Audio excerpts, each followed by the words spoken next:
6 years had passed since Richard Johnson walked out of their lives, and Destiny had grown into a 14-year-old who carried herself with the poise of someone much older. Poverty had been her teacher, and she had learned its lessons well. While other teenagers worried about clothes and social media, Destiny worried about whether her mother would make it through another double shift without collapsing. Brenda had developed a persistent cough that she insisted was just from the cleaning chemicals at her job, but Destiny wasn't fooled. Her mother had lost 20 pounds in the past year, and her once vibrant smile now looked forced, painted on for her daughter's benefit.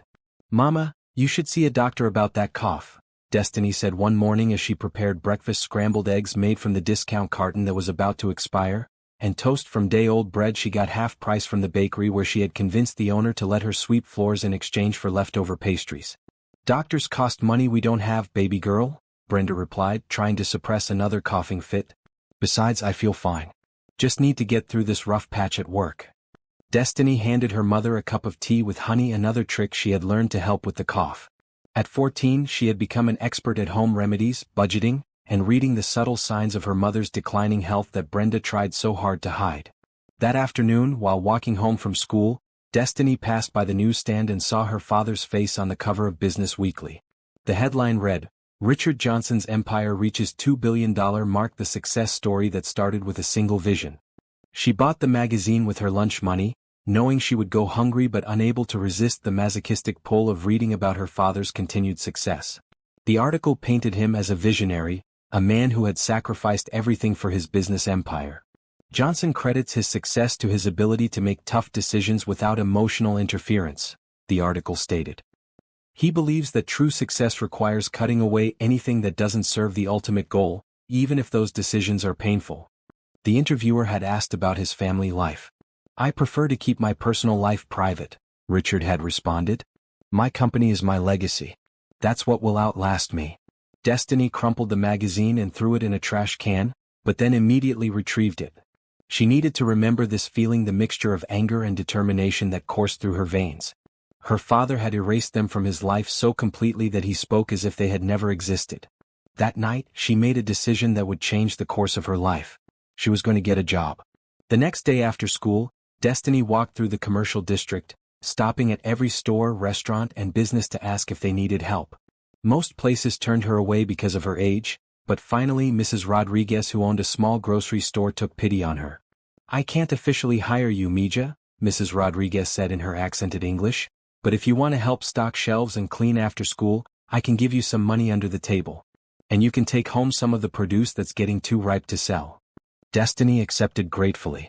She worked at the grocery store from 4 p.m. to 8 p.m. on weekdays and all day Saturday. Mrs. Rodriguez paid her $40 a week, not much, but enough to help with groceries and to start a small savings account that Destiny hid in a coffee can under her mattress. By 15, Destiny had added a second job. She cleaned offices downtown on Sunday mornings, arriving at 6 a.m. to vacuum, dust, and empty trash cans before the business week began. The building supervisor, Mr. Thompson, was impressed by her work ethic and began giving her additional tasks that paid extra. "Most adults don't work as hard as you do," he told her one Sunday morning. "What's driving you, kiddo?" Destiny paused in her window cleaning. She couldn't explain about her father, about the nights she listened to her mother struggle to breathe, about the dream she had of building something so magnificent that everyone who had ever doubted her would be forced to take notice. "I want to go to college," she said simply. "And I want to take care of my mama." Mr. Thompson nodded approvingly. "Well, if you keep working like this, I might have some connections that could help you when you're ready." Destiny maintained perfect grades while working 2 jobs. She had no social life, no time for teenage frivolity, but she didn't feel like she was missing anything. Every dollar she earned, every A on her report card, every compliment from her employers was a step toward her ultimate goal. Her mother tried to protest when she found out about the jobs. "Baby, you should be focusing on school, having fun with friends." "Mama, school is easy for me," Destiny interrupted. "And this is fun for me. I like working. I like earning money. It makes me feel strong." What she didn't tell her mother was that working also kept her mind off the loneliness that threatened to consume her. While her classmates went to movies and parties, Destiny found purpose in productivity. Every task she completed was proof that she was valuable, that she was worth something even if her father had never seen it. At 16, Destiny took her most important job yet. The local bank had posted a notice for a part-time filing clerk position. It was technically for high school graduates, but Destiny convinced the manager to give her a chance by demonstrating her organizational skills and mathematical abilities. "I've never seen a teenager so focused on their future," the bank manager, Mrs. Williams, told her. "Most kids your age can barely balance their allowances." Working at the bank exposed Destiny to the world of finance and business in a way that textbooks never could. She watched wealthy clients make investment decisions, learned about loans and interest rates, and began to understand how money truly worked, not just as something to be earned and spent, but as a tool for building power and influence. One day, while filing loan applications, Destiny came across a familiar name. Johnson Enterprises was applying for a massive construction loan to build a new development in the city. The loan amount was more than her mother would earn in 100 lifetimes. That evening, Destiny sat at her computer in the public library and researched everything she could find about her father's business empire. She learned about his investment strategies, his business partnerships, his expansion plans. She studied him like a general studying an enemy, not because she planned to destroy him, but because she planned to surpass him. "Knowledge is power," she wrote in the journal she had started keeping. "And understanding how he built his empire will help me build a better one." By 17, Destiny was working 30 hours a week across 3 different jobs while maintaining a 4.0 GPA and serving as treasurer of the student council. Her guidance counselor, Ms. Davis, called her into the office one day with exciting news. "Destiny, I've been in touch with several college admissions officers about your unique situation," Ms. Davis said, her eyes bright with excitement. "Your grades, work experience, and personal story have caught the attention of some very prestigious schools. Harvard Business School has expressed interest in you for their accelerated program." Destiny felt her heart skip a beat. Harvard, the same school where many of the most successful business leaders had studied. The same school where her father's heroes had learned the principles he used to build his empire. "There's just one thing," Ms. Davis continued. "You'll need to write an essay about your background and what drives your ambition. They want to understand what makes you so determined."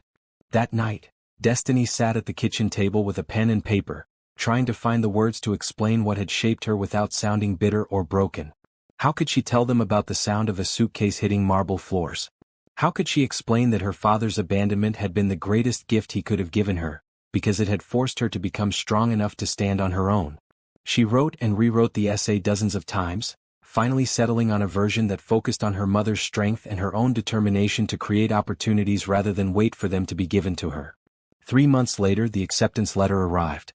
Not only had Harvard accepted her, but they were offering her a full scholarship plus a stipend for living expenses.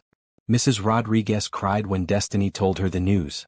Mr. Thompson shook her hand and said he had never met anyone more deserving of success. But the person whose reaction mattered most was her mother. Brenda, now noticeably frail and struggling with what she still insisted was just a bad cough, pulled her daughter into a tight hug. "I'm so proud of you, baby girl," she whispered. "You've taken everything life threw at us and turned it into something beautiful." "We did it together, Mama," Destiny replied, though they both knew that soon she would be leaving for Boston while Brenda stayed behind in their small apartment, working jobs that were slowly killing her because they still couldn't afford health insurance. That night, Destiny lay awake thinking about the irony of her situation. She was 18 years old and about to attend one of the most prestigious universities in the world. She had worked harder than most adults, overcome obstacles that would have broken many people, and proven herself worthy of respect and admiration. Yet sometimes, in the quiet moments before sleep, she still felt like that 8-year-old girl watching her father walk away. Success was supposed to fill the emptiness inside her, but somehow the hole he had left behind seemed to grow larger the more she achieved. Tomorrow she would start packing for Harvard. Tomorrow she would begin the next phase of her journey toward becoming the woman her father would someday wish he had known. But tonight, she allowed herself to grieve for the relationship that might have been, if Richard Johnson had chosen love over money all those years ago. The difference was, Destiny was determined to prove that she didn't have to choose. She would build an empire and still have room in her heart for the people who mattered. She would succeed without sacrificing her humanity the way her father had. She would show the world and him that there was more than one way to win. Harvard Business School buzzed with the energy of America's future leaders, and 19-year-old Destiny Johnson felt both intimidated and determined as she walked across the pristine campus. The other students seemed to glide through their days with the confidence that came from generational wealth and family connections. Their casual mentions of family businesses, trust funds, and summer homes in the Hamptons reminded Destiny daily of how different her journey had been. But she had learned to use that difference as fuel rather than allowing it to diminish her confidence. While her classmates had been handed opportunities, she had created her own. While they had been protected from hardship, she had been strengthened by it. The key to successful business strategy, Professor Martinez explained during their advanced corporate finance class, is understanding that every decision has an opportunity cost. What you choose not to pursue is often as important as what you choose to chase. Destiny took careful notes, but her mind wandered to her father's choice 20 years ago. He had pursued wealth and sacrificed family. What had been his opportunity cost? What had he lost in exchange for his billions? After class, she called her mother from the dormitory phone. The calls had become shorter and more frequent lately, as Brenda's health continued to decline despite her protests that she was fine. "How are you feeling today, Mama?" Destiny asked, though she dreaded the answer. "I'm good, baby girl. Just tired from work." Brenda's voice sounded weaker than ever, and Destiny could hear the exhaustion that went deeper than physical fatigue. "Tell me about school. Are you learning lots of important business stuff?" "Every day," Destiny replied, forcing cheerfulness into her voice. "Yesterday we studied a case about a real estate empire that started with just one property and grew to be worth billions. It reminded me that anything is possible if you work hard enough." "That's my girl. Always seeing the big picture." Brenda coughed, a sound that seemed to go on forever. "I'm so proud of you, Destiny. Your daddy, well, he doesn't know what he missed." That night, Destiny stayed up until 3 a.m. working on a project analyzing successful business turnarounds. She had chosen to study Phoenix Industries, a company that had been founded by a single mother who started with nothing and built a consulting empire that helped struggling businesses recover and thrive. "The most successful entrepreneurs," she wrote in her analysis, "are often those who have experienced failure or hardship personally. They understand what it means to fight for survival, which gives them the empathy and determination needed to help others overcome their own challenges." Her professor returned the paper with an A+ and a note: "Exceptional insight. Have you considered specializing in crisis management and business recovery? Your perspective would be valuable in that field." Destiny had been thinking the same thing. She found herself drawn to stories of businesses that had been written off as hopeless but managed to rise from near bankruptcy to become industry leaders. There was something poetic about taking something broken and making it stronger than it had ever been before. During winter break of her second year, Destiny returned home to find her mother in the hospital. Brenda had finally collapsed at work, and the doctors had discovered what she had been hiding for months: advanced lung cancer. "Why didn't you tell me?" Destiny asked, holding her mother's thin hand as machines beeped around them. "Because you had important things to focus on," Brenda whispered. "And because I didn't want you to worry about money you didn't have. The treatments, they're expensive, baby. More expensive than we could ever afford." Destiny's heart broke as she realized the impossible situation her mother had been in. Even with insurance from her job, the treatments for advanced cancer would cost hundreds of thousands of dollars, money they had never had and never would have. "Mama will figure it out," Destiny promised, though she had no idea how. "There are programs, assistance funds." "I'm tired, Destiny," Brenda interrupted, her eyes filled with a sadness that went beyond physical pain. "I've been fighting so long, working so hard. Maybe it's time to rest." "No," Destiny said firmly. "We don't give up. That's not who we are. We fight, remember? That's what you taught me." But even as she said the words, Destiny knew they were facing a battle they couldn't win with determination alone. Medical bills were already piling up, and the doctors wanted to start an aggressive treatment protocol that would cost more per month than most people earned in a year. That night, in the hospital waiting room, Destiny found herself thinking about her father for the first time in months. Richard Johnson probably spent more on his monthly entertainment budget than her mother's treatment would cost. He could save Brenda's life with what amounted to pocket change for him. For a brief moment, Destiny considered reaching out to him. Pride had kept her from seeking his help for 20 years, but this was bigger than pride. This was her mother's life. But then she remembered his words from that night long ago: "Money is all I'm good for." He had made his choice. He had decided that his daughter wasn't worth his time or attention when she was 8 years old and healthy. Why would he care about her dying mother now? Instead, Destiny threw herself into finding other solutions. She researched experimental treatments, contacted charitable organizations, and even considered starting a crowdfunding campaign. But the numbers were overwhelming and time was running short. Brenda lived for 6 more months, fighting with the same strength that had carried her through 20 years of single motherhood. Destiny took a leave of absence from Harvard to care for her, spending every moment she could by her mother's bedside. "I want you to promise me something," Brenda said during one of their last conversations. "Don't let anger consume you. Don't let what your father did make you hard like him."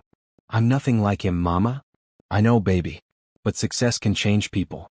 And you're going to be very successful. Just remember that the best revenge is living well, not becoming someone you don't recognize." Brenda Johnson passed away on a Tuesday morning in April, with her daughter holding her hand and whispering that she loved her. Destiny was 21 years old and completely alone in the world. The funeral was small, just Destiny, Mrs. Rodriguez, Mr. Thompson, and a few co-workers who had known Brenda's kindness and work ethic. As they lowered the simple casket into the ground, Destiny made a silent promise to her mother and to herself. She would build something magnificent. She would become so successful that the world would have no choice but to take notice. And she would do it without compromising her values or sacrificing her humanity the way her father had. But most importantly, she would help other families avoid the heartbreak she had experienced. No child should lose a parent because medical treatment was too expensive. No mother should die because she couldn't afford to fight for her life. After the funeral, Destiny returned to Harvard with a new sense of purpose. Her professors and classmates were sympathetic about her loss, but they couldn't understand the depth of her determination. She had always been a good student, but now she became exceptional. She studied business recovery and crisis management with an intensity that bordered on obsession. She learned everything there was to know about turning failing companies into success stories, about finding opportunity in the midst of disaster, about building strength from weakness. "Your final project," Professor Chin announced during her senior year, "will be to develop a comprehensive business plan for a consulting firm that specializes in corporate turnarounds. You'll present your plan to a panel of successful entrepreneurs and investors." Destiny knew immediately what she wanted to call her company: Phoenix Solutions. Like the mythical bird that rose from its own ashes, her firm would help businesses rise from the brink of failure to achieve greatness. She poured everything she had learned, everything she had experienced, everything she dreamed of into that business plan. Phoenix Solutions would specialize in helping companies that everyone else had written off. They would focus not just on financial recovery, but on rebuilding company culture and values. "The most sustainable business turnarounds," she wrote in her presentation, "happen when companies remember their core mission and reconnect with their fundamental purpose. Profit without purpose is unsustainable. Success without values is hollow." The presentation day arrived, and Destiny stood before a panel that included venture capitalists, successful entrepreneurs, and business school alumni who had built their own empires. As she spoke about Phoenix Solutions, she could see the interest in their eyes, the recognition that she had identified a real need in the marketplace. "Where did this idea come from?" asked one of the panelists, a woman who had built a technology company from her garage into a billion-dollar corporation. Destiny paused, thinking of her mother's strength, her father's abandonment, and all the businesses she had watched struggle in her neighborhood growing up. "I believe that everyone deserves a second chance," she said simply.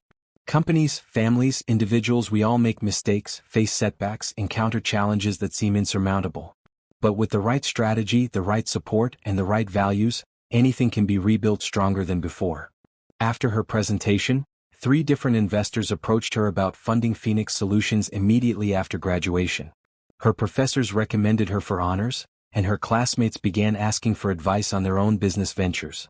But the moment that mattered most came when she called the hospital where her mother had spent her final months and anonymously donated enough money to cover the medical bills of 2 other patients who were facing the same impossible choices Brenda had faced. It was a small gesture, nowhere near enough to fill the hole in her heart, but it was a beginning. It was proof that success could be used for something greater than just accumulating wealth. That night, Destiny sat in her dormitory room and wrote a letter she would never send. "Dear Dad, today I graduated from Harvard Business School with highest honors. I'm starting my own company and I'm going to help people the way you never helped us. I'm going to prove that success and compassion aren't mutually exclusive, that you can build an empire without sacrificing your soul. I don't need your approval anymore, but someday you might need mine. Love, your daughter, Destiny." She folded the letter and put it in her jewelry box next to the last photo she had of her mother. Tomorrow she would start building Phoenix Solutions. Tomorrow she would begin the journey toward becoming the woman her mother had always believed she could be. But tonight, she allowed herself to imagine what it would feel like when her father finally realized what he had given up all those years ago. The thought didn't fill her with anger anymore, just a quiet satisfaction that someday, maybe, he would understand the true cost of his choices. 3 years after graduating from Harvard, 24-year-old Destiny Johnson sat in a cramped office above a coffee shop in downtown Boston, surrounded by business plans, financial projections, and the dreams that kept her working 18-hour days. Phoenix Solutions had grown from a one-person operation to a team of 6 dedicated consultants. But Destiny still felt like she was building her empire one small victory at a time. Her first client had been Rodriguez Market, the same grocery store where she had worked as a teenager. Mrs. Rodriguez had been facing bankruptcy due to competition from a large chain store that had opened nearby. Destiny had spent weeks analyzing the situation, developing a strategy that focused on community connection and personalized service that the big stores couldn't match. "You saved my family's business," Mrs. Rodriguez had told her 6 months later as she handed Destiny a check for their success fee. "But more than that, you reminded me why I started this store in the first place, to serve my neighbors, to be part of something bigger than just selling groceries." That success had led to referrals, which led to more clients, which led to Phoenix Solutions developing a reputation as the consulting firm that specialized in impossible cases. Destiny's team took on businesses that other consultants wouldn't touch: family restaurants on the verge of closure, manufacturing companies facing lawsuits, retail stores that had lost their customer base.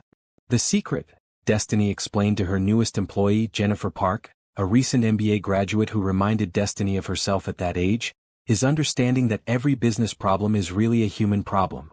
Numbers tell you what's wrong, but people tell you why it's wrong and how to fix it." Jennifer nodded, taking careful notes as they reviewed their latest case.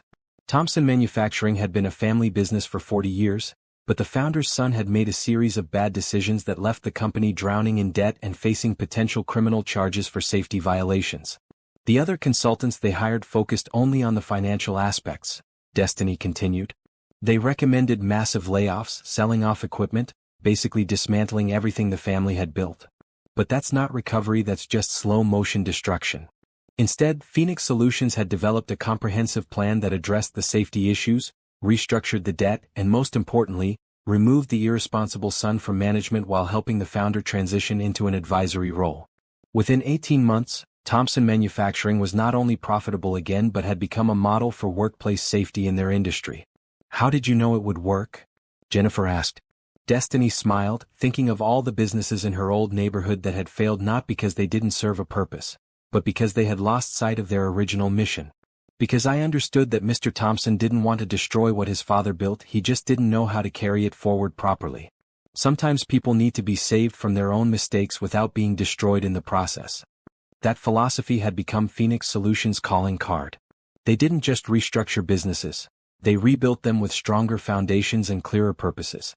Their client retention rate was nearly perfect, and their success stories were beginning to attract attention from larger companies. Which was why Destiny wasn't entirely surprised when her assistant, Cameron Lee, knocked on her office door with an expression that mixed excitement and nervousness. "There's someone here to see you," Cameron said.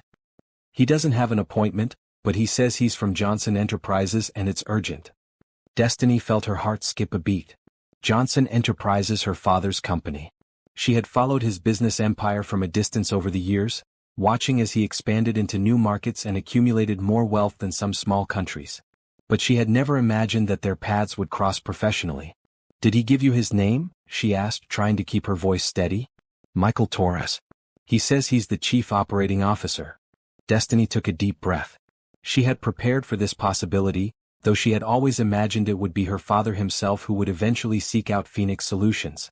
The irony of the situation wasn't lost on her. Richard Johnson's company coming to his daughter for help, without him knowing who she really was. "Send him in," she said. Michael Torres was a distinguished man in his 50s, with silver hair and the kind of expensive suit that spoke of success and pressure in equal measure. He looked around Destiny's modest office with surprise, as if he had expected something more impressive. "Miss Johnson," he said, extending his hand. "Thank you for seeing me without an appointment. I'm Michael Torres from Johnson Enterprises."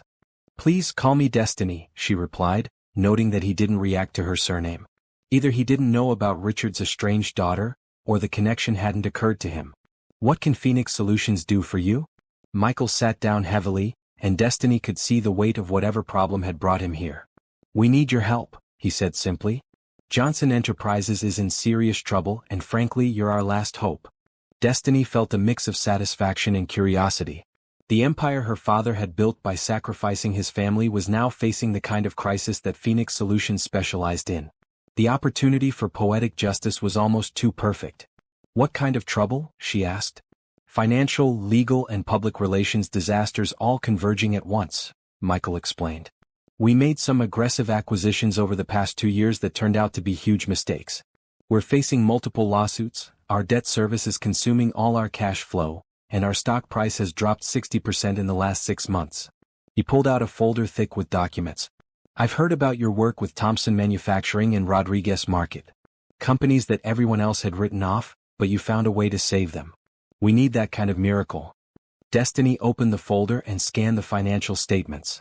The numbers were staggering. Johnson Enterprises was indeed in serious trouble, the kind of trouble that could destroy even a billion-dollar company if not handled correctly. Why come to us? She asked. Surely a company of your size has access to the major consulting firms. Michael's expression grew grim. We tried them first. McKinsey, Boston Consulting Group, all the big names. They either turned us down as too risky, or they recommended strategies that would essentially mean dismantling the company and selling off the assets. And you don't want to do that? Richard Johnson built this company from nothing, Michael said, and Destiny had to fight to keep her expression neutral at the mention of her father. He's dedicated his entire life to it. Destroying everything he's built would kill him. The irony was almost overwhelming. Her father had abandoned his family to build his empire, and now that empire was facing the same kind of life or death situation that her mother had faced, except this time, there might actually be someone with the resources and expertise to save it. I'll need complete access to your financial records, legal documents, and management structure, Destiny said, her professional instincts taking over despite the personal complexity of the situation. And I'll need to interview key personnel, including Mr. Johnson himself. Michael looked relieved. So you'll take the case? Destiny paused, thinking of her mother's words about not letting anger consume her, about living well being the best revenge. This wasn't about revenge, though. This was about proving that she could save what her father had built better than he had ever been able to save his own family. Phoenix Solutions will take your case, she said. But I work under my middle name professionally, Hope Johnson. I find it helps clients focus on the future rather than dwelling on past mistakes. It wasn't entirely a lie. Her middle name was Hope, and she had been using it in some professional contexts to avoid any potential recognition. Michael nodded, apparently finding nothing unusual about the request. When can you start? He asked. Immediately. I'll need to visit your headquarters tomorrow to begin the assessment. After Michael left, Destiny sat alone in her office, staring at the folder of documents that represented her father's failing empire. 20 years ago he had walked away from his family to build this company. Now she had the power to save it or let it die. But that wasn't really a choice at all. Destiny had built Phoenix Solutions on the principle that everyone deserved a second chance, that anything could be rebuilt stronger than before. She couldn't abandon those values just because the client was her father. She called Jennifer into her office and explained the situation, leaving out the personal connection, of course. This is the biggest case we've ever taken, she told her team. If we succeed, it will establish Phoenix Solutions as a major player in corporate turnarounds. But the timeline is tight and the challenges are significant. What do you need from us? Cameron asked. Everything, Destiny replied. We're going to save Johnson Enterprises, and we're going to do it by reminding them what they were meant to be before they lost their way. That night, Destiny worked until dawn, preparing for her first meeting with the company her father had chosen over his family. She researched every acquisition, every business decision, every strategic move Johnson Enterprises had made in the past decade. What she discovered was a pattern that felt painfully familiar. Richard Johnson had built his empire through aggressive expansion and ruthless efficiency, but somewhere along the way he had lost sight of the core values that had made his original business successful. He had become so focused on growth and profit that he had forgotten about the people and communities his company was supposed to serve. It was the same mistake he had made with his family, choosing short-term gains over long-term relationships, prioritizing numbers over people, believing that success justified any sacrifice. But unlike his relationship with his family, his business empire could still be saved. Destiny had the skills, the knowledge, and now the opportunity to show him a different way. As she prepared for bed, she looked at herself in the mirror and saw not the abandoned 8-year-old who had watched her father leave, but a confident 24-year-old business executive who had built her own success from nothing. Tomorrow, Dad, she whispered to her reflection, you're going to meet the daughter you never bothered to know. You just won't realize it.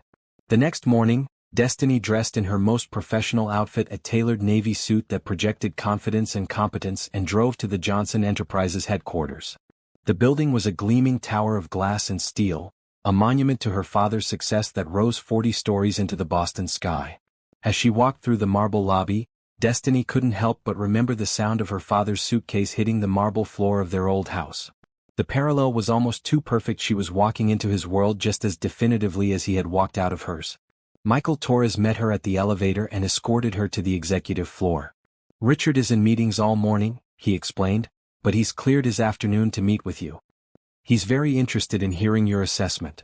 "I'm looking forward to meeting him," Destiny replied, and she meant it.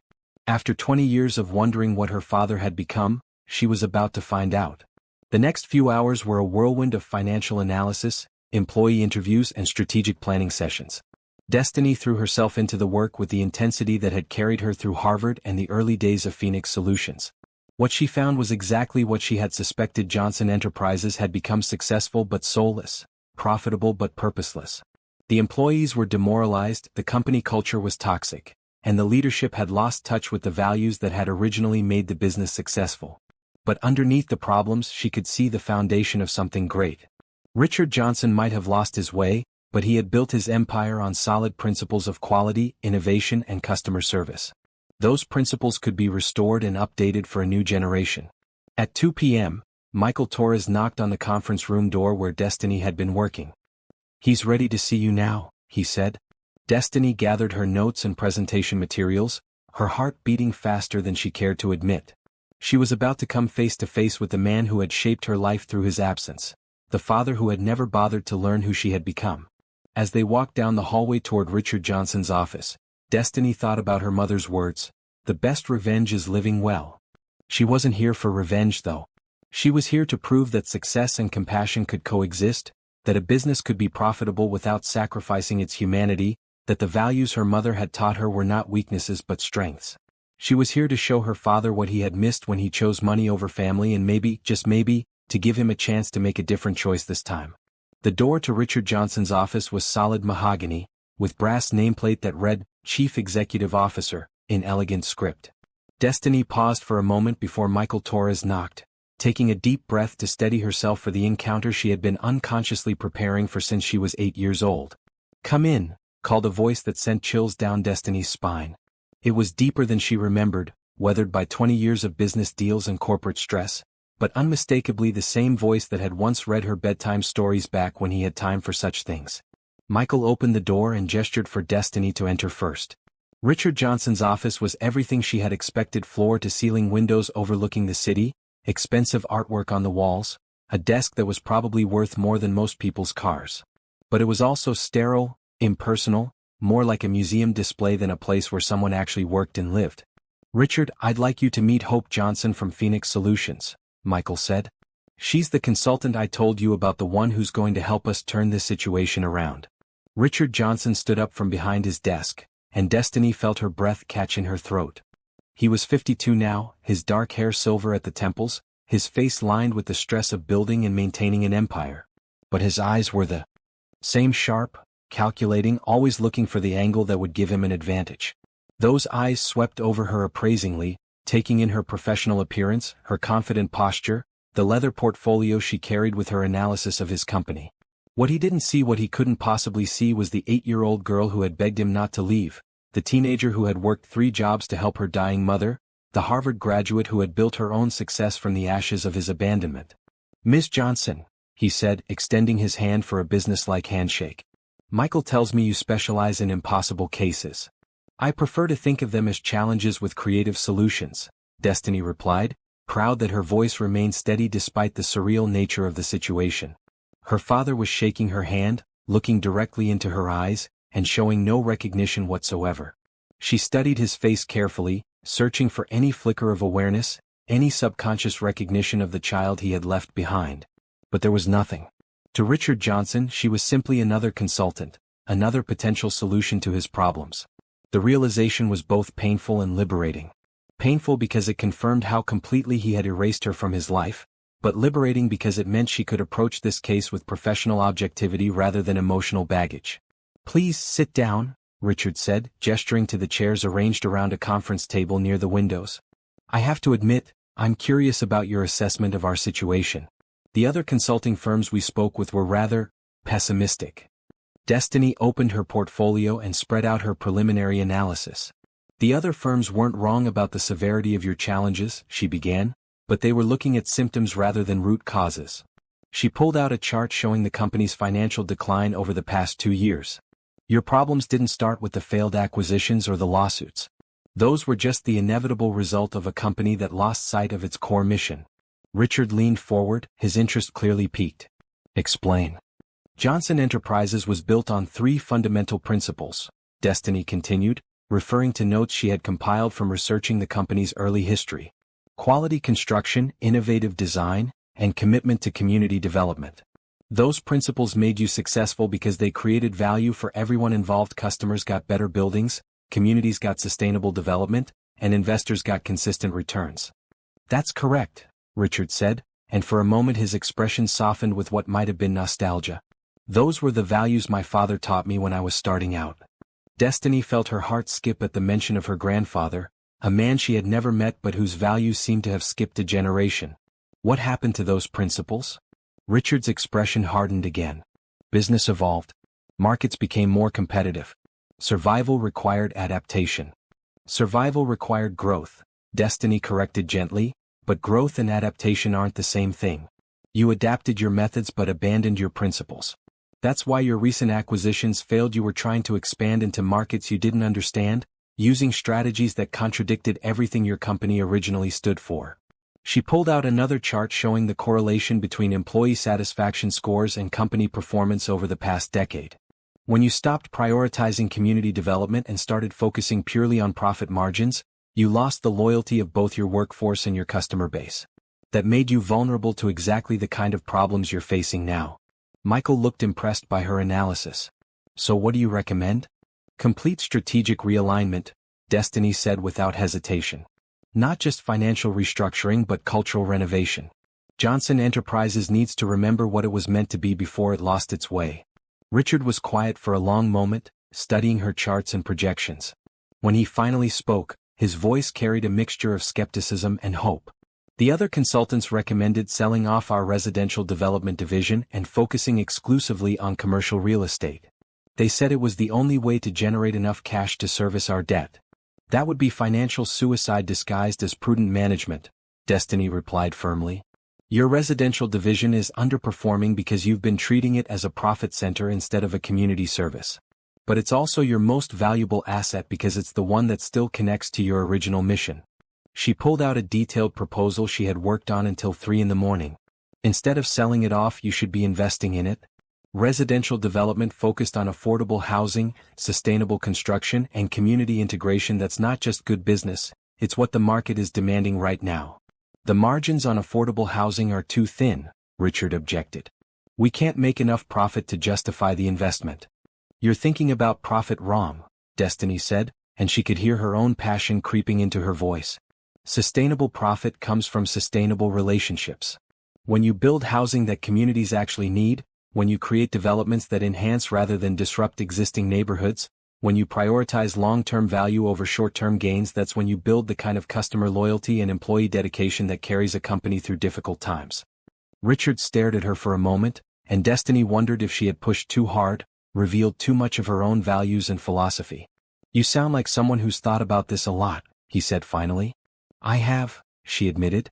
I grew up in a neighborhood where developers would come in, tear down what existed, build something expensive that nobody who lived there could afford, and then wonder why the community resented them. I've always believed there had to be a better way. Where was this? Richard asked, and Destiny felt her heart race as she realized she was about to tell her father about the life he had never bothered to learn about. The South Side, she said simply. My mother and I lived there for most of my childhood. I watched a lot of small businesses struggle and fail, not because they weren't needed, but because they couldn't get the kind of support that could have helped them thrive. Richard nodded thoughtfully. That's interesting perspective. Most business consultants come from backgrounds where success was always assumed, never fought for. Success means more when you've had to fight for it, Destiny replied, thinking of her mother's strength, her own journey from poverty to Harvard to building Phoenix Solutions. Tell me more about this cultural renovation you're proposing, Richard said, leaning back in his chair. How do we change 20 years of corporate culture? The same way you built the culture in the first place, Destiny explained. From the top down, through consistent actions that demonstrate your values. Your employees are demoralized because they don't feel connected to a larger purpose. Your customers are dissatisfied because they sense that you see them as transactions rather than relationships. She pulled out a comprehensive implementation plan.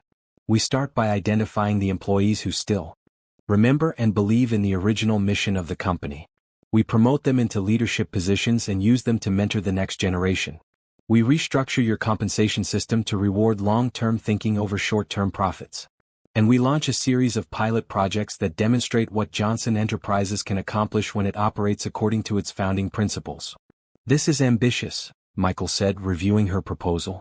It would require significant investment at a time when our resources are already stretched thin. The investment is necessary because it addresses the root cause of your problems, Destiny replied. You can't cut your way to sustainable growth. You can only grow your way to it, and growth requires investment in the things that create lasting value: your people, your reputation, and your relationships with the communities you serve.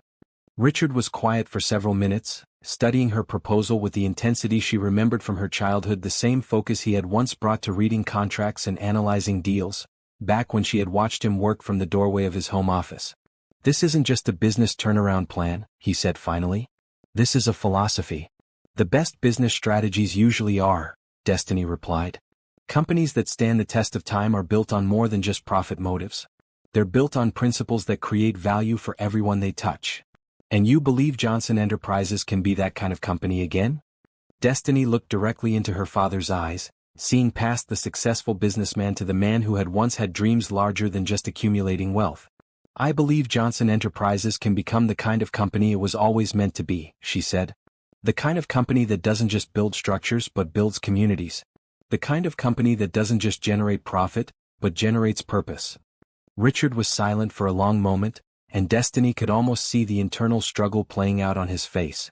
She was asking him to fundamentally change not just his business strategy, but his entire approach to success. How long would this transformation take? He asked. 18 months for initial results, 3 years for complete implementation, Destiny replied.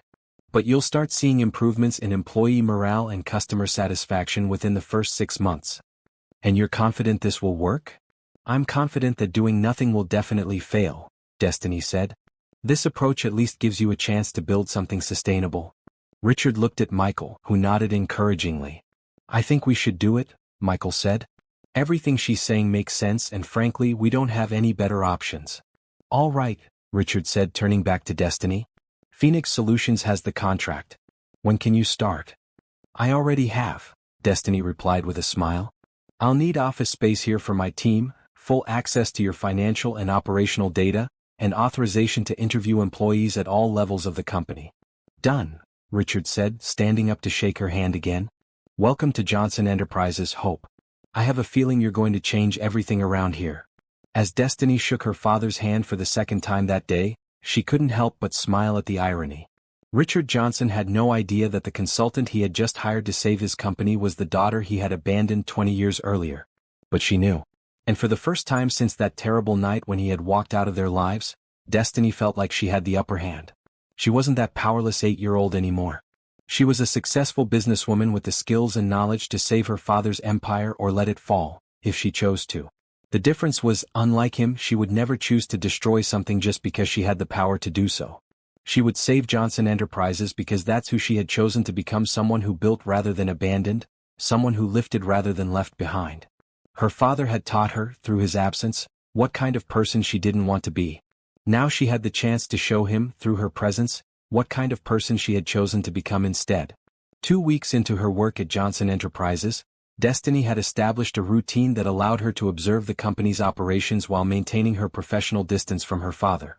She arrived early, stayed late, and threw herself into the complex task of diagnosing 20 years of corporate dysfunction.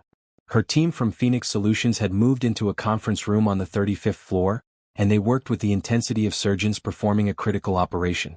Because that's exactly what they were doing, trying to save a patient that was closer to death than anyone wanted to admit. The financial bleeding is worse than we initially thought, Jennifer reported during their morning briefing. They're burning through cash so fast that they'll be insolvent within 8 months if nothing changes. Cameron nodded grimly as he reviewed the employee survey results. And morale is at rock bottom. 70% of their senior staff are actively looking for other jobs. They're facing a brain drain at exactly the moment they need their best people most. Destiny studied the reports spread across the conference table, each one confirming what she had suspected from her first day.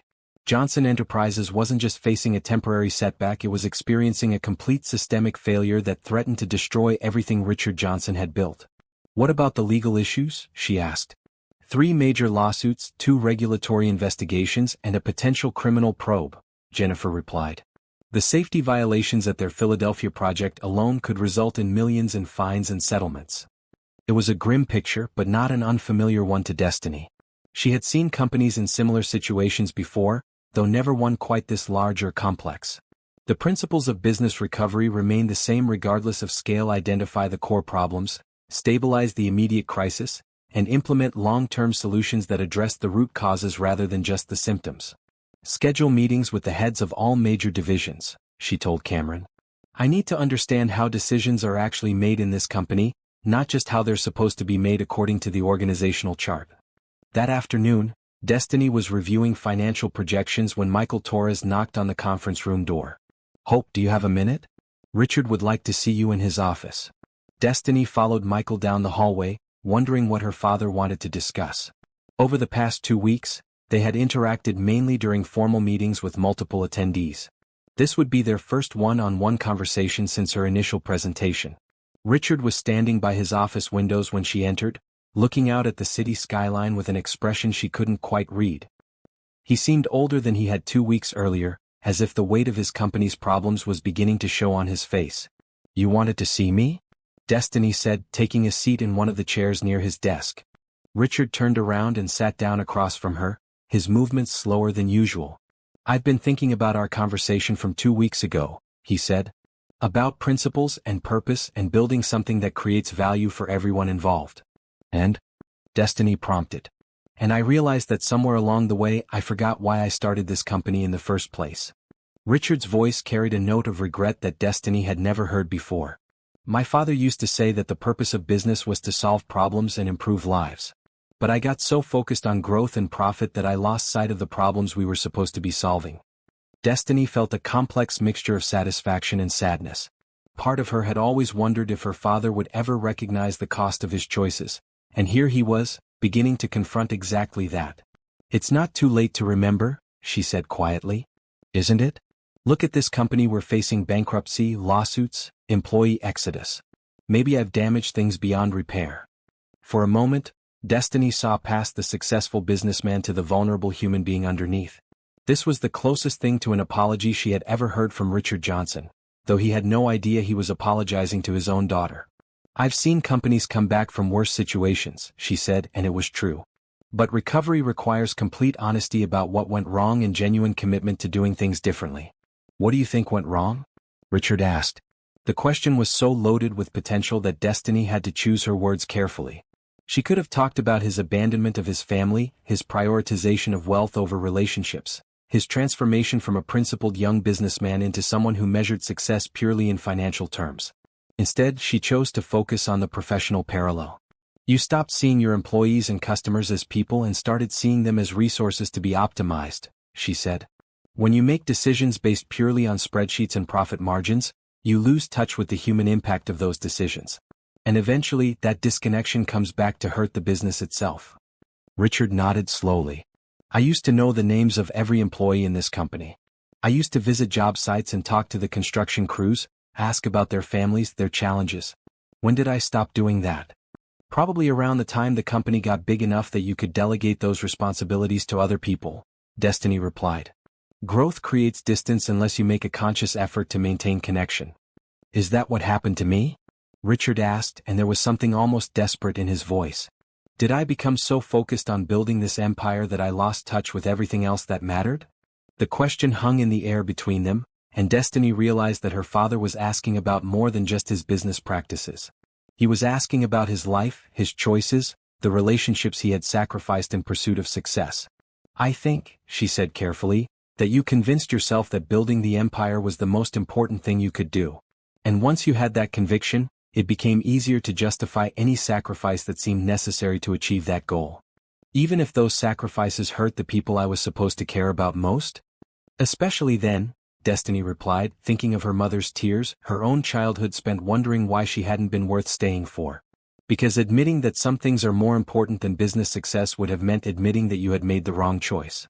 Richard was quiet for a long time, staring out the window at the city he had helped reshape through his construction projects. I had a daughter once, he said finally, and Destiny's heart nearly stopped. I left her when she was very young. I told myself it was for the best, that she would be better off without me disrupting her life with my ambitions and demands. Destiny could barely breathe.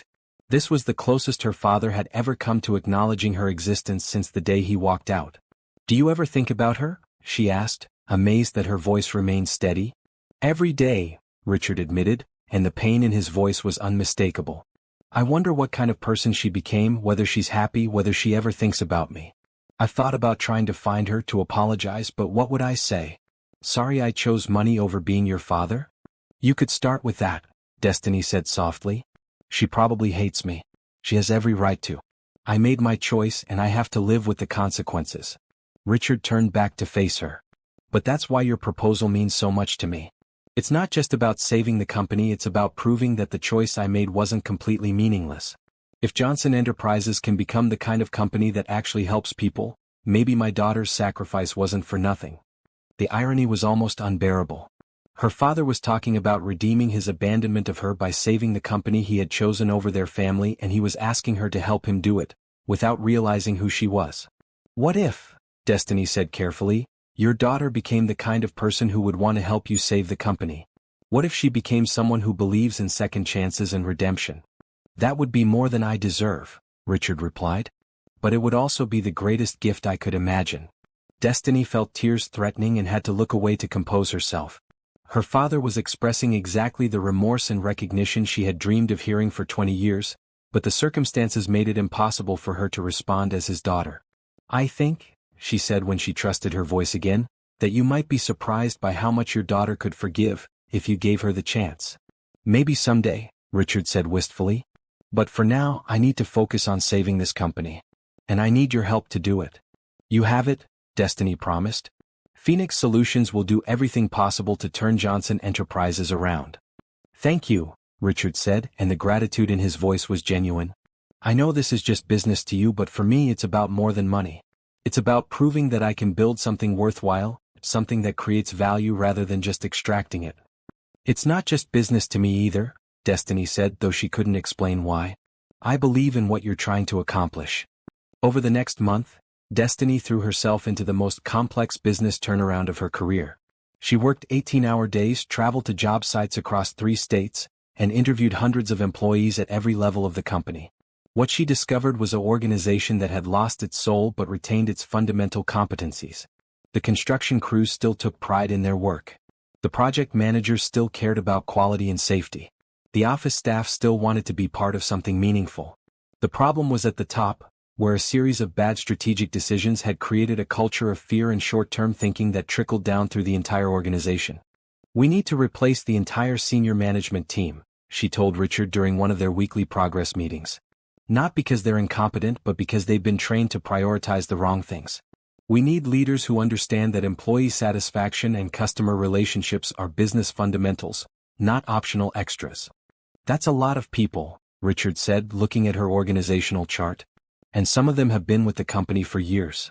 Length of service doesn't make someone the right fit for leadership, Destiny replied. And keeping people in positions where they can't succeed isn't doing them any favors either. She had identified several mid-level managers who still embodied the company's original values, people who had been overlooked for promotion because they refused to compromise their principles for short-term profits. These are the people who should be running your divisions, she continued, pointing to names on her list. They have the respect of their teams, they understand the business, and most importantly, they remember what Johnson Enterprises was supposed to stand for. Richard studied her recommendations carefully. You're asking me to bet the company's future on people that my current leadership team considers idealistic and impractical. I'm asking you to bet on people who care more about building lasting value than making quarterly numbers, Destiny corrected. The current leadership team is why you're in this situation. Definition of insanity is doing the same thing and expecting different results. All right, Richard said after a long pause. Make the changes. If we're going to transform this company, we need people who believe in the transformation. That decision marked the turning point in Johnson Enterprises' recovery. Within 2 months of the leadership changes, employee morale began to improve. Project quality increased. Customer complaints decreased. The company was still losing money, but the bleeding had slowed significantly. More importantly, Richard himself began to change. He started visiting job sites again, talking to employees, asking about their ideas for improving operations. He instituted weekly meetings where any employee could propose solutions to company problems. He even began eating lunch in the company cafeteria rather than having meals brought to his office. "You're becoming the leader this company needs," Destiny told him during one of their progress reviews. "I'm remembering how to be the person I was before I got lost in the pursuit of success," Richard replied. "And it's largely thanks to you. You've reminded me what leadership actually means." "What does it mean?" Destiny asked. "It means serving the people who trust you with their livelihoods, rather than expecting them to serve your ambitions." As Destiny listened to her father articulate the values she had hoped he would rediscover, she felt a complex mixture of pride and sadness. He was becoming the man she had always wished he could be, but 20 years too late to save the family he had sacrificed for his empire. Still, there was something deeply satisfying about watching him transform, about knowing that her work was helping him reconnect with his better nature. She might not have been able to save her mother or repair her own childhood, but she was helping her father save the part of himself that had always been worth saving. The company would survive. The question was whether she would ever be able to tell him who she really was, and whether he would be able to forgive himself for the choices that had made their reunion possible only in the context of a business relationship. For now, it was enough to know that she was making a difference both in his company and in his life. The rest would have to unfold in its own time. 6 months into the Johnson Enterprises turnaround, Destiny had settled into a routine that felt both natural and surreal. She spent her days working closely with her father to rebuild the company he had sacrificed their family to create, while he remained completely unaware that his most trusted consultant was the daughter he spoke about with increasing regret and longing. The transformation was remarkable. Employee satisfaction scores had risen by 40%. Customer complaints had dropped by 60%. 3 major lawsuits had been settled favorably, and the regulatory investigations had been resolved with minimal fines. Most importantly, the company had achieved its first profitable quarter in 2 years. "The numbers are impressive," Richard said during their Monday morning strategy meeting, "but what strikes me most is how different this place feels. There's energy here again, hope. People actually seem to enjoy coming to work." Destiny smiled as she reviewed the latest metrics. That's what happens when employees feel valued and customers feel heard. Profit follows purpose, not the other way around. "Where did you learn that philosophy?" Richard asked. "It's not typical business school thinking." "From my mother actually," Destiny replied, the words slipping out before she could stop them. "She always said that if you take care of people, they'll take care of you. I just applied that principle to business." "Your mother sounds like a wise woman. Is she still alive?" The question hit Destiny like a physical blow. She had grown so comfortable in their working relationship that she had let her guard down, forgotten the careful boundaries she needed to maintain. "She passed away a few years ago," she said quietly.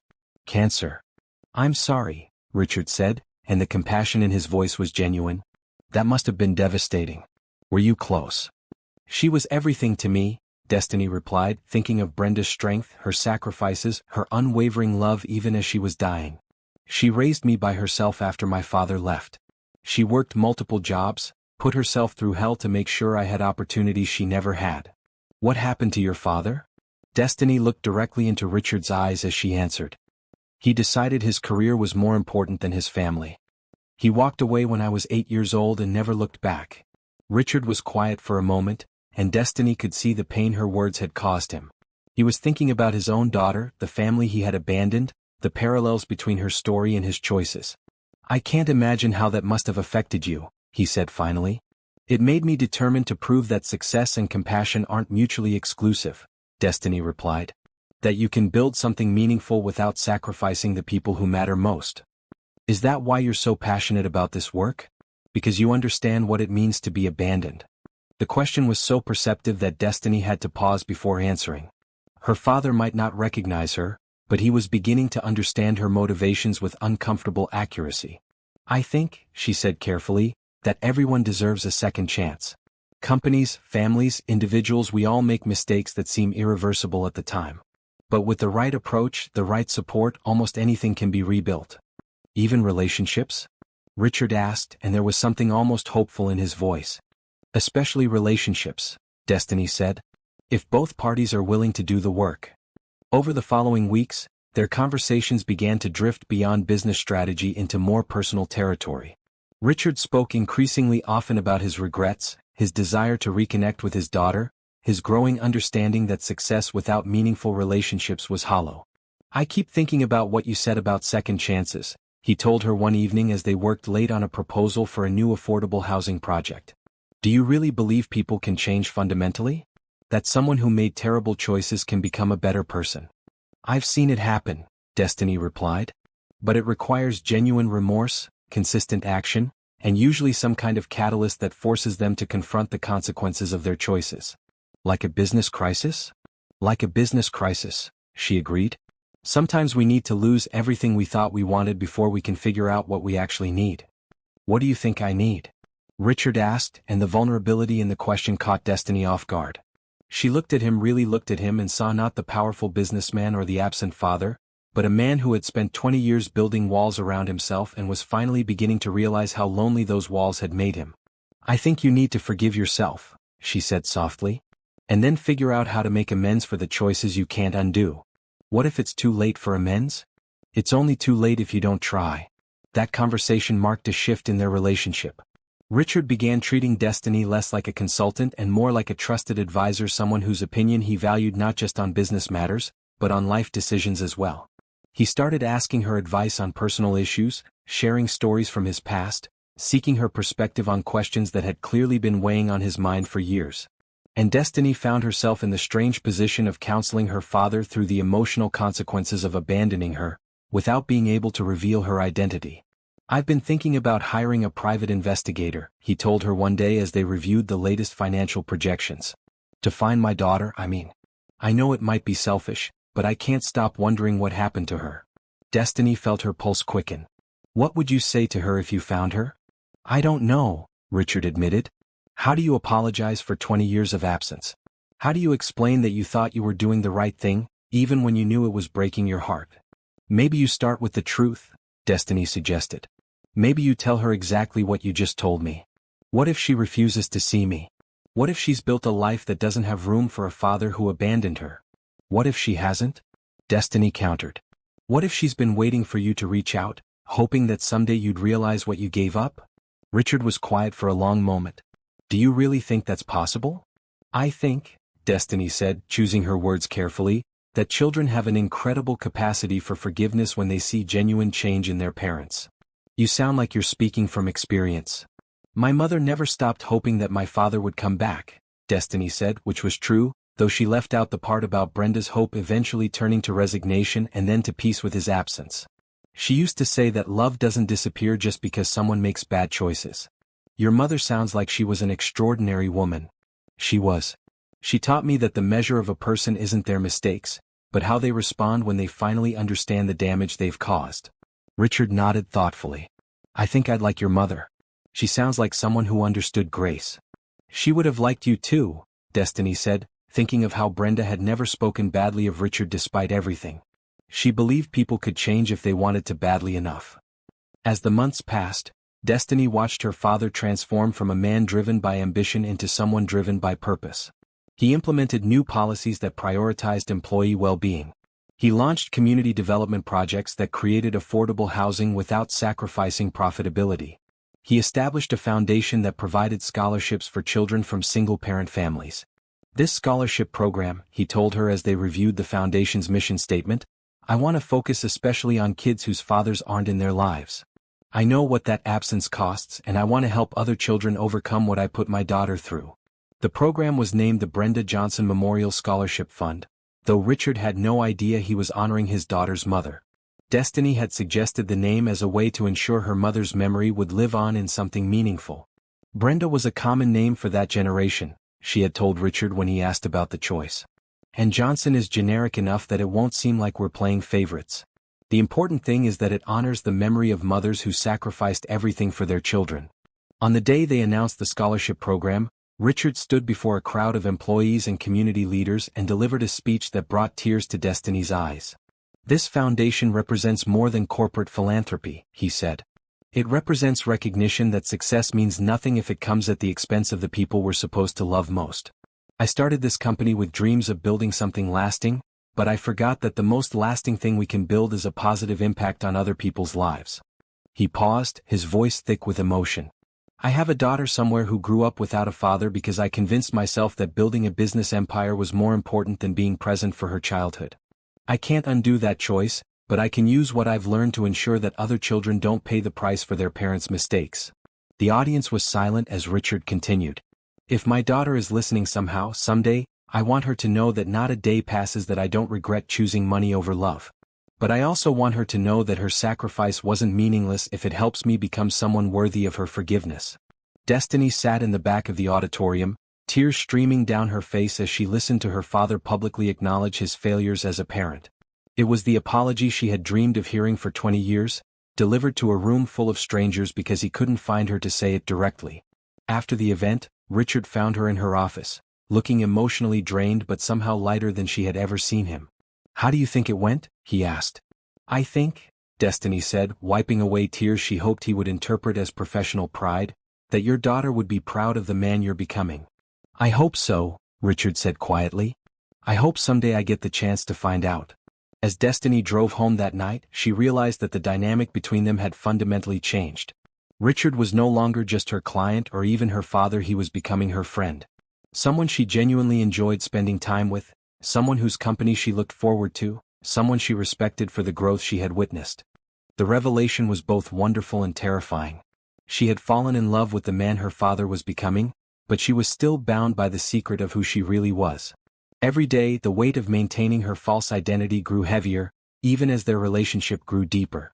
She was helping him heal from the wounds of abandoning her, while carrying the secret that she was the daughter he mourned. She was advising him on how to make amends for hurting her, while pretending to be someone else entirely. The situation couldn't continue indefinitely. Eventually, she would have to choose between maintaining her professional relationship with Richard Johnson or revealing herself as Destiny Johnson, the daughter he had never stopped regretting. But for now, she was content to watch him grow, to guide his transformation, and to slowly help him become the father she had always wished he could be, even if it was 20 years too late for it to matter in the way it should have mattered. The irony was perfect and painful. She was finally getting to know her father, just when she had learned to live without needing him. And he was finally becoming worthy of her love, just when she had built a life that didn't require his presence to be complete. But maybe, she thought as she pulled into her apartment building, that was exactly when forgiveness became possible, when it was a choice rather than a desperate need, when it came from strength rather than weakness. Maybe the timing was perfect after all. The annual Johnson Enterprises Gala was held at the Grand Ballroom of the Ritz-Carlton, a glittering affair that celebrated the company's remarkable turnaround. 12 months after Destiny had first walked into her father's office as Hope Johnson, the company was not only profitable again but had become a model for how corporations could balance success with social responsibility. Destiny stood near the back of the ballroom, watching Richard address the crowd of employees, clients, and business partners. He looked confident and relaxed in a way she had never seen before. The haunted expression that had marked their early meetings had been replaced by genuine contentment. 1 year ago, Richard was saying, this company was facing bankruptcy, lawsuits, and the complete loss of employee confidence. We were successful on paper but failing at everything that truly mattered: taking care of our people, serving our communities, building something worthy of pride. The audience listened intently as he continued. Our recovery wasn't just about implementing new business strategies or restructuring our debt. It was about remembering who we were supposed to be and finding the courage to become that organization again. He gestured toward Destiny, and she felt her heart skip a beat as hundreds of faces turned in her direction. None of this would have been possible without the guidance of Hope Johnson and her team at Phoenix Solutions, Richard said. Hope didn't just help us save this company, she helped us remember what success actually means. The applause was thunderous, and Destiny managed a professional smile while her mind raced. This level of public recognition made maintaining her secret identity increasingly difficult. People were starting to ask questions about her background, her other clients, her personal life. After Richard finished his speech, he made his way through the crowd toward her, stopping every few steps to accept congratulations and answer questions from guests who wanted to understand the dramatic transformation of Johnson Enterprises. "There she is," he said when he finally reached her, his face glowing with pride and gratitude. "The woman who saved my company and probably my soul." "You did the hard work," Destiny replied, uncomfortable with taking credit for his personal transformation. "I just provided some guidance." "You provided exactly what I needed when I needed it most," Richard said. "Which, I'm beginning to think, might be your superpower." Before Destiny could respond, Michael Torres approached with a small group of executives from other companies. "Hope, I'd like you to meet some people who are very interested in hearing about Phoenix Solutions," Michael said. "Word is spreading about what you accomplished here." For the next hour, Destiny found herself in a series of conversations about business turnarounds, corporate culture, and the philosophy behind Phoenix Solutions' approach. It was professionally exciting but personally exhausting, as each conversation required her to maintain the careful balance between sharing her expertise and protecting her true identity. Finally, as the evening was winding down, Richard approached her with 2 glasses of champagne. "I have something I want to share with you," he said, leading her to a quiet corner of the ballroom. "Something I've never told anyone else." Destiny accepted the champagne, though her hands were trembling slightly. "What is it?" "I hired that private investigator," Richard said quietly. "The one I mentioned months ago to find my daughter." Destiny's heart stopped. "And?" "He found her," Richard said, his voice thick with emotion. "Her name is Destiny Johnson. She's 28 years old, lives in Boston, graduated from Harvard Business School, and runs her own consulting firm." The champagne glass slipped from Destiny's hand and shattered on the marble floor, sending champagne and glass fragments across her shoes. She stared at her father in shock, waiting for the moment of recognition, the accusation, the confrontation she had both dreaded and longed for. But Richard's expression showed only concern for the spilled drink, not recognition of the woman standing before him. "Are you all right?" he asked, signaling to a waiter to clean up the mess. "You look like you've seen a ghost." "I'm fine," Destiny managed, though she felt anything but fine. Her father had hired an investigator to find her, had learned everything about her adult life, and still didn't realize she was standing right in front of him. "Anyway," Richard continued as the waiter swept up the glass, "the investigator told me she's been incredibly successful. Built her company from nothing, specializes in helping struggling businesses, has a reputation for taking on cases that other consultants won't touch." "She sounds impressive," Destiny said weakly. "She sounds like her mother," Richard replied with a sad smile. "Strong, determined, compassionate. Everything I wasn't when she needed me to be." "What are you going to do with this information?" "I don't know," Richard admitted. "Part of me wants to reach out immediately, to tell her how proud I am of what she's accomplished. But another part of me thinks I've forfeited the right to be part of her life." "What if she wanted you to be part of her life?" Destiny asked, her voice barely above a whisper. "That would be more than I deserve," Richard said. "But it would also be the answer to 20 years of prayers." Destiny felt tears threatening and had to look away. The situation had become surreal. Her father was telling her about finding her while looking directly at her and seeing a stranger. "Richard," she said carefully, "what would you do if you discovered that someone important to you had been in your life all along, but you just hadn't recognized them?" "What do you mean?" "I mean, what if the person you've been looking for has actually been right in front of you, but circumstances prevented you from seeing who they really were?" Richard looked puzzled by the hypothetical question. "I suppose I'd feel like the biggest fool who ever lived," he said. "And I'd hope they could forgive me for being too blind to see what was right in front of me." "Even if they had been deceiving you? Even if they had reasons for hiding their true identity?" "If they had good reasons, yes," Richard said thoughtfully. "Sometimes people have to protect themselves until they feel safe enough to be vulnerable." The opening was perfect. The conversation had led naturally to the moment of revelation, but Destiny found herself paralyzed by fear. What if her father rejected her? What if learning the truth destroyed the relationship they had built over the past year?